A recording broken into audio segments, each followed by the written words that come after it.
السلام علیکم ورحمۃ اللہ وبرکاتہ۔ الحمد للہ رب العالمین والصلاة والسلام علی رسولہ الکریم وعلی آلہ وصحبہ ومن سار علی نہجہ الی یوم الدین وسلم تسلیما کثیرا، اما بعد۔ ہم نے سابقہ درس سورۃ الصافات کی آیت نمبر 75 یعنی 75 سے شروع کیا تھا۔ اعوذ باللہ من الشیطان الرجیم، وَلَقَدْ نَادَانَا نُوحٌ فَلَنِعْمَ الْمُجِيبُونَ، اور یقیناً ہمیں پکارا نوح علیہ السلام نے، بس کیا ہی ہم اس کو بہتر جواب دینے والے تھے، اس کی بات قبول کرنے والے تھے۔ اور بیان ہوا تھا کہ نوح علیہ السلام کا پکارنے سے مراد یعنی اپنی قوم کی ہلاکت کی بد دعا کرنا، اور یہ 950 سال کی دعوت و تبلیغ کے بعد جب اللہ تعالیٰ نے ان کو بتا دیا کہ اب ان کی قوم میں سے کوئی اور ایمان نہیں لائے گا، تو اس وقت جو ہے نوح علیہ السلام قوم کے لیے بد دعا کرتے ہیں۔ تو اللہ ماتے ہیں پھر ہم کیا ہی بہتر سے، کیا ہی اچھا ان کو دعا قبول کرنے والے تھے کہ ان کی کس انداز سے دعا قبول کی کہ طوفان بھیجا جس نے پوری قوم کو غرق کیا، اور نوح علیہ السلام اور ان کے ساتھیوں کو بچانے کے لیے کشتی کو بنانے کا انتظام کروایا۔ وَنَجَّيْنَاهُ وَأَهْلَهُ مِنَ الْكَرْبِ الْعَظِيمِ، اور بچا لیا ہم نے ان کو، نوح علیہ السلام کو اور ان کے گھر والوں یعنی ان پر ایمان لانے والوں کو، بہت بڑی آفت و مصیبت سے، طوفان سے اور کافروں کی اذیت سے۔ وَجَعَلْنَا ذُرِّيَّتَهُ هُمُ الْبَاقِينَ، اور ہم نے بنا دیا ان کی نسل ہی کو باقی رہنے والے۔ اس میں اس بات کا بیان ہے کہ نوع انسانی جو ہے وہ نوح علیہ السلام کی اولاد سے ہی آگے چلتی ہے۔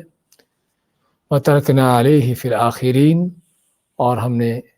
یہ چھوڑ دی بات ان کے باقی رہنے والوں میں، پیچھے رہنے والوں میں اس کے لیے باقی رکھا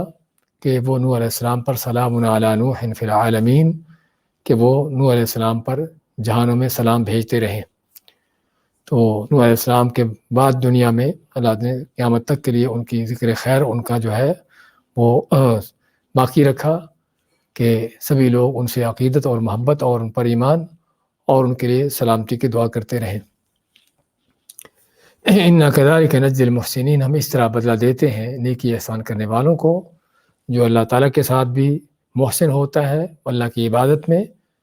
اور بندوں کے ساتھ بھی محسن ہوتا ہے ان کے ساتھ خیر خواہی میں۔ اِنَّهُ مِنْ عِبَادِنَا الْمُؤْمِنِينَ،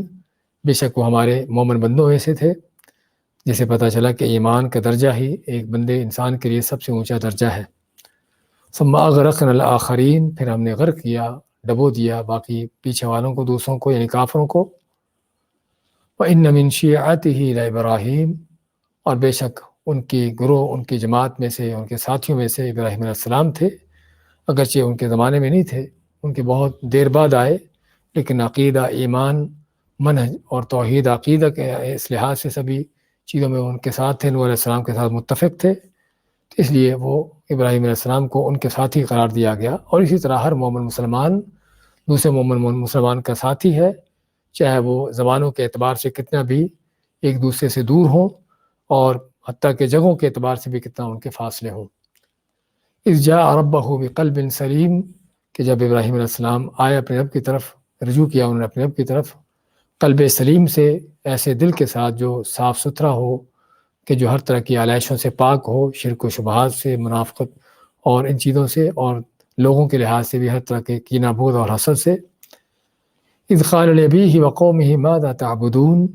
کہ جب کہا انہوں نے اپنے باپ اور اپنی قوم سے کہ تم کس کی عبادت کرتے ہو، یعنی یہ بت کیا ہیں جن کی تم پوجا کر رہے ہو، یعنی بتوں کی پوجا تم کیوں کر رہے ہو۔ تو یہاں پر سوال جو ہے ان کا انکار کرنے کے لیے ہے، نہ کہ سوال کسی چیز کے دریافت کرنے کے لیے ہے۔ اَإِفْكًا آلِهَةً دُونَ اللَّهِ تُرِيدُونَ، کیا تم اِفْكًا آلِهَةً، کیا گھڑے ہوئے معبود، جھوٹے بنائے ہوئے معبود، دون اللہ، اللہ کے سوا، تُرِيدُون تم چاہتے ہو کہ اللہ حقیقی معبود کو چھوڑ کر اپنے گھڑے ہوئے جھوٹے معبود چاہتے ہو، ان کی پوجا کرنا چاہتے ہو۔ فما ظنكم برب العالمین، پس تمہارا کیا گمان ہے رب العالمین کے بارے میں کہ وہ یعنی کہ کچھ کرنے پر قادر نہیں، اس کے کوئی اختیار نہیں، اور سارے اختیارات تمہارے ان معبودوں کے پاس ہیں۔ یا اس کا دوسرا معنی کہ تمہارا کیا گمان ہے اس رب العالمین کے بارے میں کہ تمہیں اس جرم کی کیا سزا دے گا کہ جو تم اس کے ساتھ اتنا بڑا شرک کر رہے ہو۔ اس کے بعد کیا آیتیں لیتے ہیں۔ اعوذ باللہ من الشیطان الرجیم، فنظر نظرة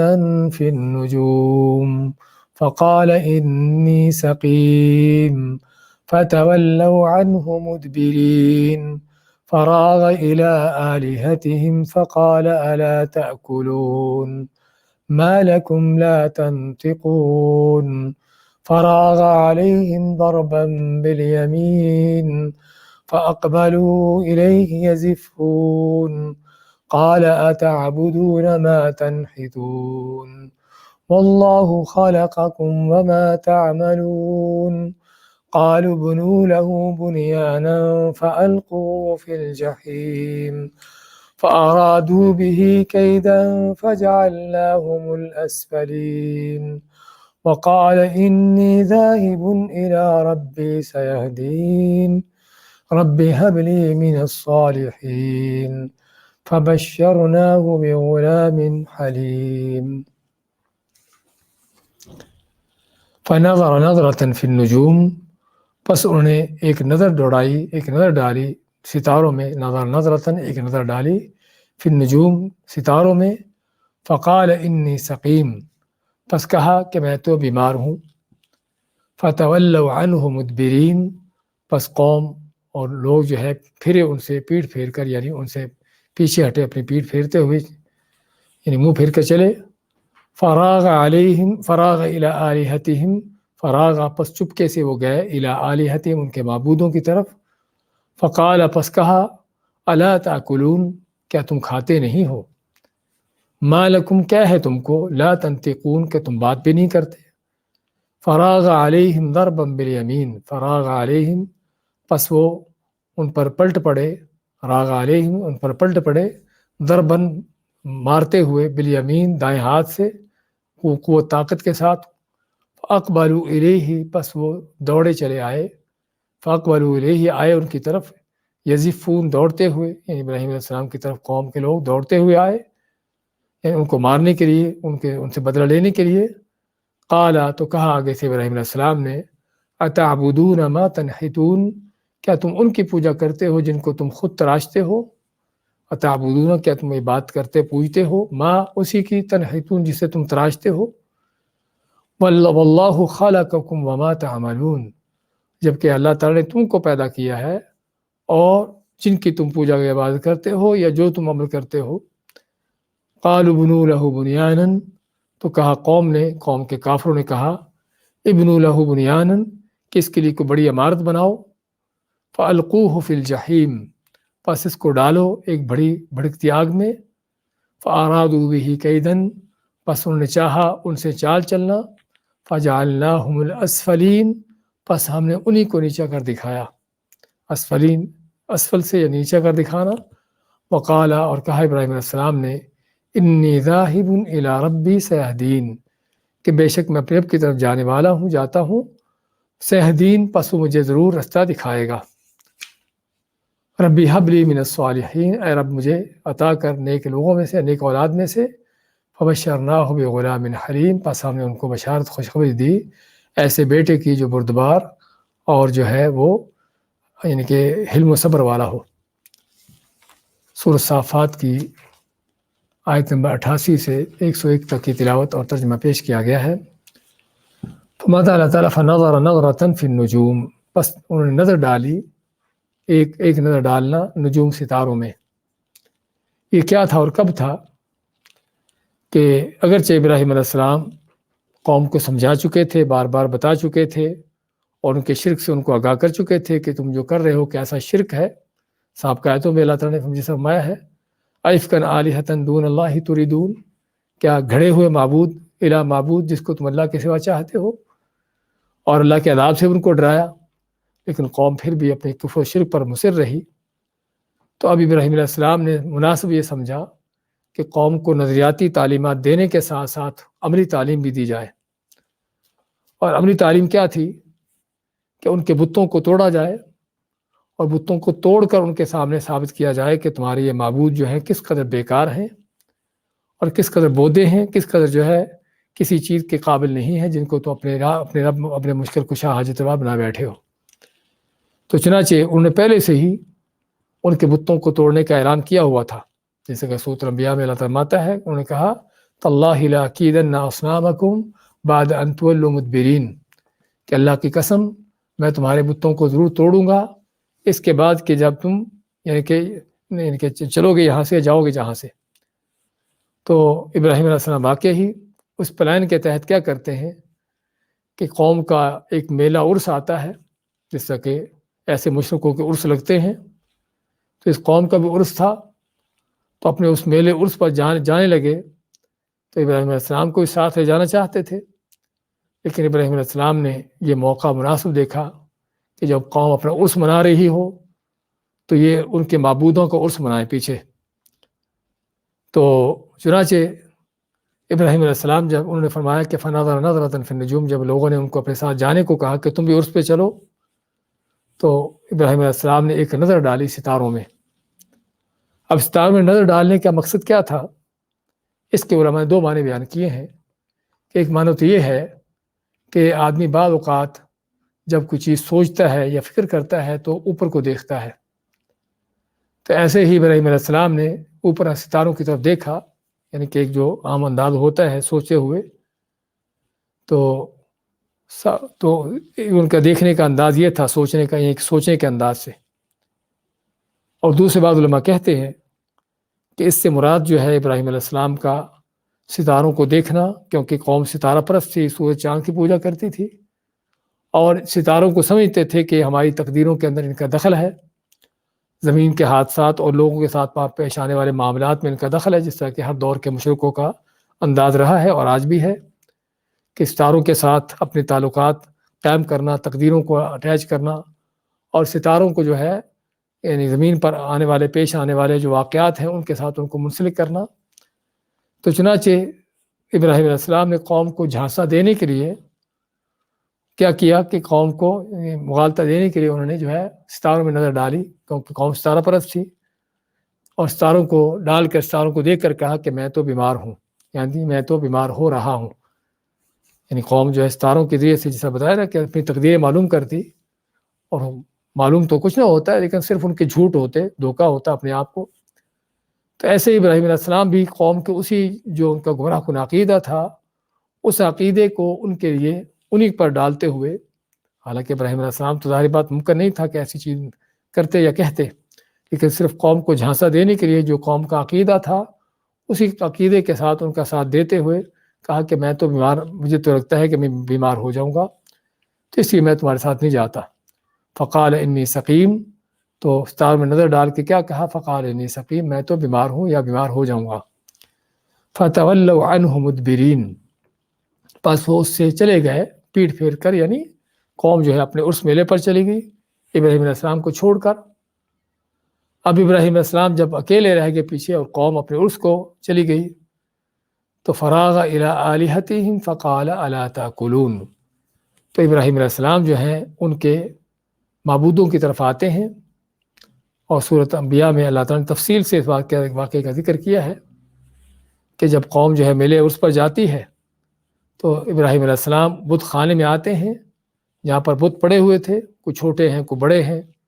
مختلف رنگوں کے، مختلف کیفیتوں کے، مختلف طرح کے ان کے سائز اور یہ ساری چیزیں، اور مختلف ان کے رب تھے، کوئی بارش برسانے والا، کوئی اولادیں دینے والا، کوئی روزی دینے والا، کوئی بگڑی بنانے والا، کوئی حاجتیں پوری کرنے والا، جس طرح کے مشرکوں کے ہوتے ہیں۔ تو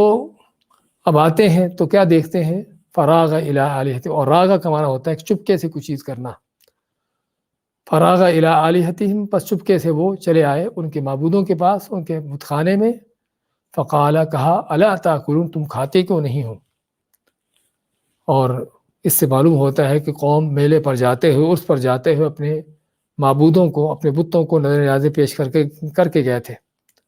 ان کے کوئی حلوے کھیرے، کوئی مٹھائیاں، کوئی اس طرح کی چیزوں کے سامنے رکھ کر گئے تھے،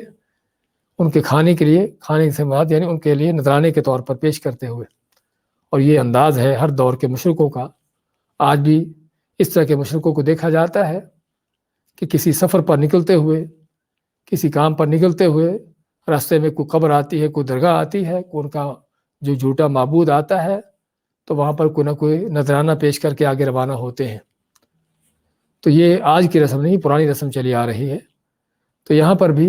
آیت کے سیاق و سباق سے پتہ چلتا ہے کہ یہ قوم بھی اپنے میلے عرس کو جانے سے پہلے اپنے معبودوں کی خدمت سیوا کے لیے ان کو جو ہے وہ مٹھائیاں وغیرہ اس طرح کی چیزیں ان کو پیش کر کے گئے تھے، اور یہ چیز ان کے سامنے پڑی ہیں، اور ظاہری بات وہ تو بت ہیں، پتھر کی مورتیاں ہیں، وہ کیا کھائیں گے؟ لیکن ابراہیم علیہ السلام قوم کی حماقت کا جنازہ نکالتے ہوئے کہتے ہیں الا تاکلون، کیا تم کھاتے نہیں ہو؟ یعنی بتوں کو مخاطب کر کے کہتے ہیں ما لکم لا تنطقون، کہ تم سے پوچھا ہے میں نے کچھ، تم آگے سے بولتے بھی نہیں ہو، ما لکم لا تنطقون، تم بولتے بھی نہیں ہو۔ فراغ علیہم ضربا بالیمین، فراغ علیہم ضربا بالیمین، اور یہ بولنے کا نہ بولنے کا بھی یہ چیز جو ہے سورۃ انبیاء میں اللہ نے ذکر کیا ہے کہ پہلے تو ابراہیم علیہ السلام نے یہاں پر ذکر کیا کہ تم بولتے نہیں ہو، اس کے بعد جب قوم واپس آتی ہے اور آ کر ابراہیم علیہ السلام کو پکڑتی ہے کہ تم نے یہ کام کیا ہے، ابراہیم السلام کہتے ہیں کہ میں نے کیا کرنا تھا، ان کے بڑے سے پوچھو، فسألوا کبیرہم ھذا، اور یہ وہ ابراہیم علیہ السلام کے ان 3 جھوٹوں میں سے ہے کہ جن کے بارے میں اللہ کے نبی صلی اللہ علیہ وسلم کا فرمان ہے لم یکذب ابراہیم علیہ السلام غیر 3 کذبات، کہ ابراہیم علیہ السلام نے زندگی بھر میں صرف 3 جھوٹ بولے، اور وہ 3 جھوٹ بھی اللہ کی ذات میں تھے، اثنتین فی ذات اللہ، 2 اللہ کی ذات میں۔ ان کا یہ کہنا انی سقیم، کہ میں تو بیمار ہوں، یہاں پر جو انہوں نے کہا تھا کہ میں تو بیمار ہوں، تو حالانکہ بیمار نہ تھے، لیکن صرف ایک جو ہے قوم کو ایک کہ ان کو جھانسا دینے کے لیے، قوم کو مغالطہ میں ڈالنے کے لیے ایک انداز تھا، اور اس لیے اللہ کے نبی فرماتے ہیں ان فی المعارید لمندوحۃ علی الکذب، یہ کیا ہے، اس کو معارید کا نام دیتے ہیں کہ جس کا معنی یہ ہوتا ہے کہ آدمی دیکھنے والوں کو کچھ ظاہر کرے اور حقیقت کچھ اور ہو۔ تو حقیقت میں تو ابراہیم علیہ السلام قوم سے جان چھڑانا چاہتے تھے ان کے میلے عرس میں جانے سے، اس لیے انہوں نے ستاروں میں نظر ڈال کر ان کو جھانسا دیا کہ میں تو بیمار ہو رہا ہوں، حالانکہ بیمار نہ تھے۔ تو یہ ان کا ایک طرح کا جھوٹ جو جس کو کہا جا سکتا ہے، حالانکہ جھوٹ نہیں تھا، صرف ایک جو ہے وہ قوم کو جھانسا دینے کا ایک انداز تھا۔ اور دوسرا ان کا کہ جب انہوں نے پوچھا کہ تمہیں ان کو کس نے توڑا ہے، تو انہوں نے کہا اسألوا کبیرہم ھذا، ان کے اس بڑے سے پوچھو، یعنی ان کا اشارہ تھا کہ بڑے نے توڑا ہے۔ تو یہ بھی ان کو مغالطہ میں ڈالنے کا انداز تھا۔ تو اور حالانکہ یہ بھی اس کو بھی جھوٹ حقیقت میں نہیں کہا جا سکتا، لیکن چونکہ حقیقت کے خلاف تھا اس لیے اس کو جھوٹ کا نام دیا گیا، لیکن یہ بھی جس کو معارید کا نام دیا جاتا ہے۔ تو خیر بات کر رہے تھے کہ یہاں پر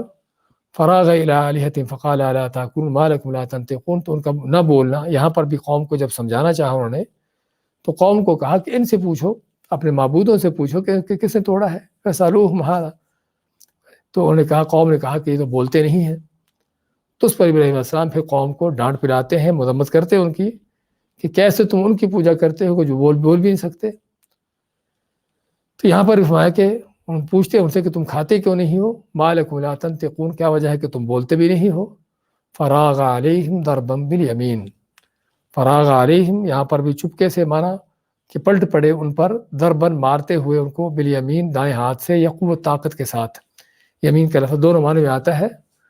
قوت طاقت بھی آتا ہے، اور یمین کا معنی دائیں ہاتھ بھی، کہ دائیں ہاتھ سے قوت طاقت کے ساتھ جو ہے بتوں کو توڑنا شروع کر دیا، مارنا شروع کر دیا۔ فاقبلوا الیہ یزفون، اب بتوں کو توڑ پھوڑ کر دی، کسی کا سر، کسی کی ٹانگ، کسی کا بازو توڑ پھوڑ کر کے ان کو اس انداز سے ان کا نشر کر دیا۔ اس کے بعد جو ہے وہ چلے جاتے ہیں۔ اب شام ہوتی ہے تو جس طرح مشرکوں کا انداز ہے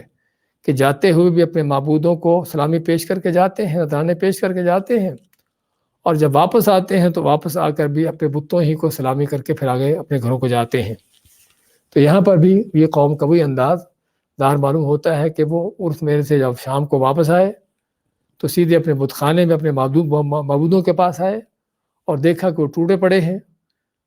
فاقبلوا الیہ یزفون، تو اب یہاں پر ابراہیم علیہ السلام کے حوالے سے اللہ تعالیٰ نے واقعہ مختصر کیا ہے، سورۃ انبیاء میں وہاں پر تفصیل سے ہے کہ جب واپس آتے ہیں تو ایک دوسرے کو پوچھتے ہیں کہ یہ کام کس نے کیا ہوگا، تو کہتے ہیں ایک دوسرے کو کہ سمعنا فتى يذكرهم يقال له ابراہیم، کہ ہم نے ایک نوجوان کو اس طرح کی باتیں کرتے ہوئے سنا ہے جس کا نام ابراہیم ہے۔ تو انہوں نے کہا کہ اس کو پھر لاؤ لوگوں کے سامنے، کہ واقعی اگر اس نے یہ کام کیا ہے تو اس کو لوگوں کے سامنے سزا دی جائے۔ تو ابراہیم السلام کو پکڑتے ہیں، لاتے ہیں، پوچھتے ہیں کہ تم نے یہ کام کیا، تو ابراہیم فرماتے فسالو یعنی فسالو یعنی ان سے پوچھو. تو اس وقت جو ہے یعنی جسے بتایا ہے کہ جب انہوں نے کہا کہ یہ تو بولتے نہیں، تو قوم کو کہا کہ تم کیسے ان کی پوجا کرتے ہو کہ جو بولتے بھی نہیں ہیں. اب یہ ہے، اب کیا ہے، اب یہ تھا کہ ابراہیم علیہ السلام کو پھر سزا دو اس کی، انصروا آلہتکم ان کنتم فاعلین، کہ پہلے تو ان کو تھوڑی سی عقل آنے لگی کہ ہم کیا کر رہے ہیں. فرجعوا الی انفسہم قالوا انکم انتم الظالمون سے رسول انبیاء میں فرماتا اللہ تعالیٰ کہ انہوں نے اپنے آپ میں اپنے گریبان میں جھانک کر دیکھا کہ ظالم تو ہم خود ہیں، ہم خود شرک کر رہے ہیں، ہم خود جرم کر رہے ہیں. لیکن پھر سے شیطانیت اور ان کا تعصب ہر درمی پھر سے جاگتی ہے اور کہتے ہیں انصروا آلہتکم، کہ اپنے خداؤں کی، اپنے ربوں کی مدد کرو. ہاں یہ ہے مشرک کا حال کہ رب نے تو اس کی کیا مدد کرنی، وہ اپنے ربوں کی خود مدد کرتے ہیں. اور سورہ یاسین کے آخر میں ہم پڑھ آئے ہیں وَهُمْ لَهُمْ جُنْدٌ مُحْضَرُونَ، کہ مشرک جو ہیں اپنے معبودوں کے لیے جو حاضر باش لشکر بن کے کھڑے ہوتے ہیں، ان کا دفاع کرنے کے لیے، ان کی خدمت کرنے کے لیے، ان کی جھوٹی کرامتیں لوگوں کو سنا بتا کر جو ہے لوگوں کو ان کی طرف لانے پھنسانے کے لیے. تو یہ ان کے معبودوں کے مجاوروں کے کام ہوتے ہیں، ان کے اپنے عابدوں کے مجاوروں کے کام ہوتے ہیں، نہ کہ معبود تو بیچارہ کچھ کرنے پر قادر نہیں ہوتا. فَأَقْبَلُوا إِلَيْهِ يَزِفُّونَ، پس آئے ابراہیم علیہ السلام کی طرف دوڑتے ہوئے. تو قَالَ أَتَعْبُدُونَ مَا تَنْحِتُونَ، یہاں پر بھی ان کی دعوت کا انداز دیکھیے، کیا عقل دلانے کا انداز ہے. لیکن جب عقل ہو تو پھر آتی ہے، جب عقلیں بالکل ہی ختم ہو چکی ہوں تو پھر ایسی عقلیں جو ہے ان کے لیے سوائے اللہ کے عذاب کا اور کچھ باقی نہیں رہتا. قال، تو کہا ابراہیم علیہ السلام نے أَتَعْبُدُونَ مَا تَنْحِتُونَ، کیا تم ان کی پوجا کرتے ہو، ما جن کو تنحتون، نحت کے معنی ہوتا ہے کسی چیز کو تراشنا، بنانا، گھڑنا، کہ جن پتھروں کو تم خود اپنے ہاتھوں سے گھڑتے بناتے تراشتے ہو، تم انہی کی پوجا کرتے ہو. کہ تمہارے معبود کیسے ہیں. اس لیے ایک شاعر جس کا نام راشد السلمی ہے کہتے ہیں عرب یبور الثعلبان برأسه لقد ذل من بالت علیہ الثعالب، کیا وہ بھی رب ہو سکتا ہے کہ جس کے سر پر جو ہے وہ لومڑیاں اور جانور جو ہے کتے پیشاب کریں. تو جس پر کتے یا لومڑیاں پیشاب کر دیں، ظاہر بات ہے وہ بڑا ہی ذلیل ہے. اگر وہ ذلیل ہے تو اس کی پوجا کرنے والے کتنے ذلیل ہوں گے. اور یہی معنی ہے اللہ تعالیٰ کے فرمان کا سورۃ الحج میں وَمَن يُهِنِ اللَّهُ فَمَا لَهُ مِن مُكْرِمٍ، کہ اللہ جس کو ذلیل کر دے، اللہ تعالیٰ جس کو ذلیل کر دے پھر اس کو کوئی عزت دینے والا نہیں. اور مشرک کی سب سے بڑی ذلت یہی ہے کہ رب کائنات کو چھوڑ کر جو اس کا حقیقی رب ہے ان کی پوجا کرتا ہے کہ جو اس سے بھی گئے گزرے ہوتے ہیں. ہاں خود یہ کھاتے پیتے ہیں، اٹھتے بیٹھتے ہیں، سنتے بولتے ہیں انسان، لیکن جن کی پوجا کر رہا ہے انسان مشرک، اس کی پوجا کر رہا ہے کہ جو نہ بولتا ہے، نہ کھاتا پیتا، نہ سنتا دیکھتا ہے، کچھ بھی نہیں کرنے پر قادر. اسی سے پتہ چلتا ہے کہ مشرک کی عقل کس انداز سے گمراہ ہوتی ہے، شیطان نے اس کو کس انداز سے پلٹایا ہوتا ہے. تو آتے ابراہیم علیہ السلام قال أتعبدون ما تنحتون، کیا تم انہی کی پوجا کرتے ہو جن کو تم اپنے ہاتھوں سے تراشتے گھڑتے ہو. ہاں پتھر اٹھایا پہاڑ سے، اس کو گھڑا، تراشا، بت بنا لیا، اس کی مورتی بنا لی، کسی شکل میں بنا لی، اور پھر اس کو سامنے رکھ کر کہ تو میرا رب ہے. یہ دیکھیے عقل کیا ہے. عمر فاروق کے بارے میں واقعہ ذکر کیا جاتا ہے کہ ایک دفعہ بیٹھے بیٹھے ہنسے اور پھر روئے. تو کسی پوچھنے والے نے پوچھا کہ کیا وجہ ہے، آپ خود ہی ہنس رہے ہو، رو رہے ہو. تو انہوں نے کہا کہ میں اپنی جاہلیت کے وقت کو، زمانے کو یاد کر کے ہنسا اور رویا ہوں کہ جاہلیت میں ہم کس قدر گمراہ تھے کہ جس میں ہمیں کسی کو سفر پر نکلنا ہوتا تو کھجوریں ساتھ لیتا، کھجوروں کو کیا کرتا، ان کو دبا کر ایک بت بنا لیتا، ایک مورتی بنا لیتا. تو جہاں بھی کہیں رکنا بیٹھنا ٹھہرنا ہوتا مورتی سامنے رکھ کے اس کی پوجا کرتے. اور جب کبھی کھانا ختم ہو جاتا تو یہ ہمارا بت جو ہے ہمارا مشکل کشا بنتا پھر کہ اسی بت کو اٹھا کر کھا جاتے. تو مجھے رونا اور ہنسنا اس بات پر آ رہا ہے کہ کس قدر حماقت اور کیا جہالت تھی. تو یہاں پر ابراہیم فرماتے أتعبدون ما تنحتون، کیا تم انہی کی پوجا کرتے ہیں جن کے اپنے ہاتھوں سے تراشتے ہو. واللہ خالقکم وما تعملون، جبکہ اللہ تعالیٰ نے تم کو بھی پیدا کیا ہے، اور وما تعملون، اور جو تم عمل کرتے ہو اس کو بھی پیدا کیا ہے. اس کے اندر دو معنی ہیں. ایک معنی تو جو تمہارے عمل ہے یہ بھی اللہ کے پیدا شدہ ہے، انسان خود بھی اللہ تعالیٰ کا پیدا شدہ ہے، اس کا بنایا ہوا ہے. اور انسان کے کیے ہوئے اعمال بھی اللہ تعالیٰ کے بنائے ہوئے، اللہ تعالیٰ کے پیدا کیے ہوئے ہیں. اور یہ اہل سنہ کا عقیدہ ہے جسے امام بخاری رحمۃ اللہ علیہ نے اپنی کتاب خلق و افعال العباد میں ثابت کیا ہے. اس کی دلیلیں پیش کی ہیں کہ انسان خود بھی اللہ تعالیٰ کا پیدا کردہ ہے، اور انسان جو بھی کچھ کرتا ہے وہ بھی اللہ تعالیٰ کے پیدا کردہ اعمال ہیں۔ اور دوسرا اس کا مطلب وما تعملون سے مراد یعنی جن بتوں کی تم پوجا کرتے ہو یہ بھی اللہ کے پیدا کردہ ہے۔ پیدا کردہ سے مراد یہ پتھر اللہ تعالیٰ کا بنایا ہوا ہے، لکڑی اللہ تعالیٰ کی پیدا کی ہوئی ہے، کہ تو کیسے تم ان کی پوجا کرتے ہو جو تمہاری طرح کے مخلوق ہیں۔ یعنی ان کا کہنے کا مقصد کہ جو تمہاری طرح کے مخلوق ہیں ان کی تم پوجا کر رہے ہو بیٹھے۔ قالوا بنوا له بنيانا فالقوه في الجحیم، فرمایا کہ کہا قوم نے کہ ابنوا له بنيانا، کہ اس کے لیے کوئی بڑی عمارت بناؤ، کو بہت بڑی حویلی بناؤ جس میں بڑی آگ جلائی جائے، اور اس آگ میں پھر اس کو ڈالو۔ اور بنیانن کا لفظ جو تنوین کے ساتھ آیا ہے اس عمارت کے بہت بڑا ہونے کی دلیل ہے کہ انہوں نے پتہ کتنی بڑی عمارت بنائی، کتنی بڑی حویلی بنائی، کتنی بڑی بڑی اونچی دیواریں تھیں اس کی، اور پھر اس کے اندر خوب ایندھن بھرا اور اس ایندھن کو آگ لگائی، حتیٰ کہ اللہ تعالیٰ نے اس کو ان کے یہاں پر جہیم کا نام دیا ہے۔ قوم نے کہا کہ اس کو جہیم میں ڈالو، اور جہیم کا لفظ ہی ایسی چیز کیا جاتا ہے کہ جو بہت بڑی آگ ہو، بہت بڑی آگ میں۔ یہاں پر یہ ہے، اور سورۃ انبیاء میں انہوں نے کیا کہا، انصروا آلہتکم ان کنتم فاعلین، کہ اپنے معبودوں کی مدد کرو اگر تم کچھ کرنا چاہتے ہو۔ تو چنانچہ بہت بڑی بلڈنگ بنا کر، بہت بڑی عمارت بنا کر اس کو آگ سے بھرا گیا، اس میں خوب آگ بھڑکائی گئی، اور پھر اس میں ابراہیم علیہ السلام کو ڈالا گیا۔ فَأَلْقُوهُ فِي الْجَحِيمِ، پس ڈالو اس کو اس بھڑکتی آگ میں۔ فَأَرَادُوا بِهِ كَيْدًا فَجَعَلْنَاهُمُ الْأَسْفَلِينَ، اللہ مانتا ہے کہ انہوں نے چال چلی ان سے، ابراہیم علیہ السلام سے چال چلنا چاہی، ان کے خلاف سازش کی۔ اس کا دوسرا ترجمہ یہ کیا جاتا ہے کہ قوم نے ابراہیم علیہ السلام کے خلاف سازش کی، فَجَعَلْنَاهُمُ الْأَسْفَلِينَ، پس ہم نے اسی قوم ہی کو نیچا دکھا دیا۔ کیا مطلب کہ قوم نے تو ابراہیم علیہ السلام کو جلانا چاہا، اتنی بڑی آگ بھڑکا کر اتنی بڑی حویلی بنائی جس میں آگ بھری، اور اس آگ کے روایتوں میں آتا ہے کہ کتنی بڑی آگ تھی کہ اوپر پرندہ بھی اگر کوڑتا ہوا گزرتا تو جل جاتا، اور حتیٰ کہ